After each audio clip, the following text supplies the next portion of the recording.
வணக்கம் நண்பர்களே. Welcome to the spark taxis channel. தமிழக அரசியல் களமே ஆவலோட எதிர்பார்த்து கிடந்த அந்த தருணம் வந்துருச்சு.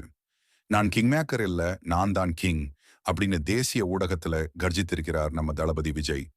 வெள்ளை சட்ட எளிமையான தோற்றம்னு அவர் வந்தாலும் அவர் பேசின ஒவ்வொரு வார்த்தையும் நெருப்பு. கூட்டணி முதல் சினிமா விலகல் வரை, கரூர் சோகம் முதல் குடும்ப தலையீடு வரை எதையுமே மறைக்காம ஓப்பனா பேசியிருக்காரு. அவர் சொன்ன அத்தனை விஷயங்களையும் ஒரு வரி கூட விடாம இந்த வீடியோல முழுசா பார்க்க போறோம். முதல்ல எல்லாரும் கேட்ட கேள்வி, கூட்டணி இருக்கா இல்லையா? விஜய் ரொம்ப தெளிவா சொல்லிட்டாரு. கூட்டணி இல்லைங்கிறது எங்களோட கொள்கை முடிவு. இது ஆணவம் இல்ல, நம்பிக்கை. 234 தொகுதிகளிலும் எங்க படை தனித்து நிற்கும் அப்படின்னு சவால் விட்டிருக்காரு. அது மட்டும் இல்ல, நீங்க கிங் மேக்கரா இருப்பீங்களான்னு கேட்டதுக்கு அவர் சொன்ன பதில் தான் அல்டிமேட். நான் யாரையும் ஆட்சியில் அமர்த்த போறதில்ல. நானே ஜெயிச்சு நானே ஆட்சி அமைப்பேன். I will be the king அப்படின்னு அடிச்சு சொல்லிட்டாரு. ஆனா இந்த பேட்டியில விஜய் கலங்கின இடங்களும் இருக்கு. குறிப்பா கரூரில் நடந்த பொதுக்கூட்ட நெரிசல் பத்தி பேசும்போது கண் கலங்கினாரு.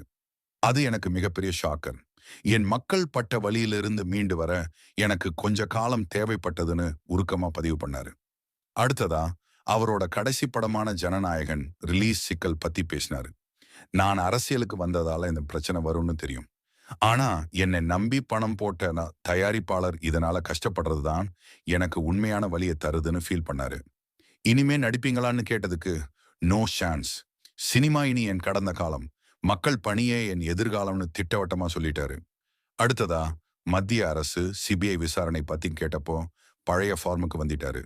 எந்த அரசியல் அழுத்தத்துக்கும் மிரட்டலுக்கும் நான் பணிய மாட்டேன். என் பின்னாடி நிக்கிறது வெறும் தொண்டர்கள் இல்ல, அவங்க என்னோட கமாண்டோக்கள் அப்படின்னு ஆவேசமா பதிலடி கொடுத்திருக்கிறாரு. நீங்க பாஜகவின் பி டீமான்னு கேட்டதுக்கு நான் யாருக்கும் பி டீம் கிடையாது. நான் தமிழ்நாட்டு மக்களோட ஏ டீம். என்னை இயக்குவது டெல்லி இல்ல, இங்க இருக்கிற மக்கள்னு நச்சுன்னு பதில் சொன்னாரு. அதே போல தன்னோட எதிரி யாருன்னு சொல்லும்போது பிரிவினைவாதம் பேசுறவங்க கொள்கை எதிரி, ஊழல் பண்றவங்க அரசியல் எதிரின்னு தெளிவா பிரிச்சு மேய்ஞ்சிட்டாரு.